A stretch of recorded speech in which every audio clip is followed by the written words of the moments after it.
Aujourd'hui, nous aurons une matinée de réflexion sur le thème politique publique et risques naturels. Nous aurons donc des interventions des autorités publiques qui élaborent et mettent en œuvre des politiques publiques. Il y aura également des personnes privées et des experts qui nous parleront de risques naturels, bien sûr, donc cyclones, tsunamis, séismes en particulier, mais surtout quelle politique face à ces risques, comment prévenir et comment gérer ces risques-là.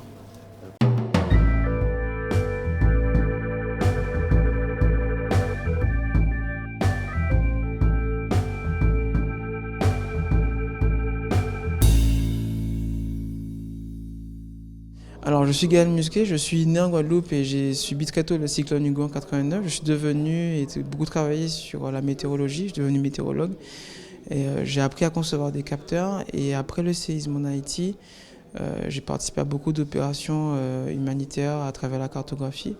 Donc aujourd'hui, je préside une association qui s'appelle AND pour Hackers Against Natural Disasters pour vraiment travailler sur les aspects de la prévention des catastrophes naturelles, tsunami, séisme, feux de forêt, volcanisme, etc. avec de la technologie. Comment utiliser les réseaux sociaux, comment on utilise les nouvelles technologies pour faire face à des crises et que les personnes aient les bons réflexes et qu'ils utilisent le matériel en permanence pour prendre les bonnes décisions en cas de catastrophe. Aujourd'hui, on n'est pas prêt. On ne saura pas faire face à des catastrophes cinétiques rapides comme un tsunami aujourd'hui. Mais ce n'est pas un problème guadeloupéen, ce n'est pas un problème martiniquais, c'est un problème national. La France aujourd'hui n'a pas de système d'alerte des populations. On a des sirènes, mais les sirènes ne permettent pas de savoir ce qui se passe. On ne sait pas s'il faut rester chez soi, est-ce qu'il faut sortir, est-ce qu'il faut vraiment gagner les hauteurs. Ce n'est pas suffisant. Et en tout cas, en 2017, c'est parce qu'on a un droit d'attendre un pays comme le nôtre.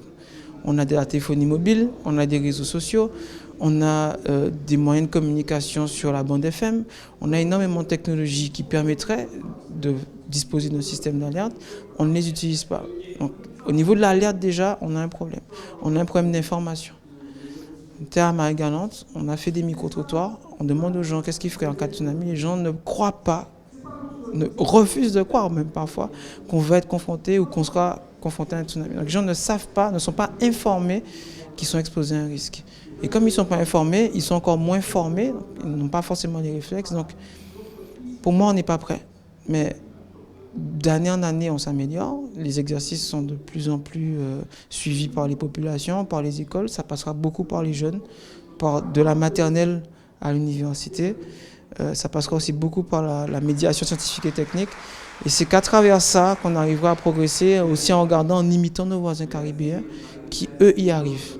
Et ils y arrivent avec beaucoup moins de moyens que nous. Donc il n'y a pas de raison qu'on n'y arrive pas nous aussi à notre tour. Donc nous sommes très impliqués parce que notre territoire, c'est un territoire très exposé et par conséquent, c'est pour nous un devoir d'être formés en tant qu'élus, mais aussi de mettre en place une formation pour la population parce qu'on ne sait jamais à quel moment un risque peut arriver. Mon sentiment personnel, c'est que la population n'est peut-être pas encore prête pour les risques autres que le cyclone. Parce que c'est vrai qu'on a l'habitude ici d'avoir des cyclones de manière assez régulière et quelquefois même très grave, puisque je pense en particulier au cyclone Hugo. Donc la population a cette culture de cyclone.